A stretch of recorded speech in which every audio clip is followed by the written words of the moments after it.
ইউক্রেনে যুদ্ধ বন্ধ করতে এবার সরাসরি মাঠে নামছেন ডোনাল্ড ট্রাম্প। আগামীকাল সোমবার রুশ প্রেসিডেন্ট ভ্লাদিমির পুতিনকে ফোন করবেন মার্কিন প্রেসিডেন্ট ডোনাল্ড ট্রাম্প। উদ্দেশ্য ইউক্রেনের চলমান যুদ্ধ বন্ধ করা। নিজের প্ল্যাটফর্ম ট্রুথ সোশ্যালে এক পোস্টে ট্রাম্প লেখেন, সোমবার সকাল 10টায় আমি পুতিনের সঙ্গে কথা বলবো। তিনি আরও জানান, এরপর কথা বলবেন ইউক্রেনের প্রেসিডেন্ট জেলেন্সকি ও ন্যাটো নেতাদের সঙ্গে। 2022 সালের ফেব্রুয়ারি থেকে চলছে ইউক্রেন রাশিয়া যুদ্ধ। এই দীর্ঘ যুদ্ধের মধ্যে গত শুক্রবার প্রথমবার মুখোমুখি হয় দুই দেশের প্রতিনিধিরা। তুরস্কের ইস্তাম্বুলে অনুষ্ঠিত হওয়া সেই বৈঠকে কোনো বড় অগ্রগতি না হলেও বন্দি বিনিময় চুক্তি হয়েছে।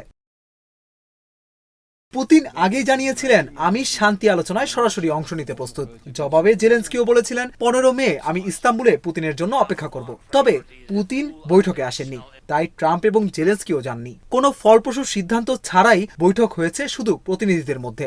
এই বৈঠকের বিষয়ে ট্রাম্প বলেন, পুতিন আর আমি একসঙ্গে না বসা পর্যন্ত কোনো বড় অগ্রগতি সম্ভব নয়। এবং ঠিক দুদিন পরই ট্রাম্প জানালেন তিনি পুতিনকে সরাসরি ফোন করবেন। ক্রেমলিনও নিশ্চিত করেছে ফোন আলাপের প্রস্তুতি চলছে। এর আগেও দুই নেতা ফোনে কথা বলেছেন, তবে এবারের ফোন আলাপের পরই সিদ্ধান্ত আসবে, জানা যাবে ইউক্রেন যুদ্ধের ভবিষ্যৎ কোন দিকে মোড় নিচ্ছে।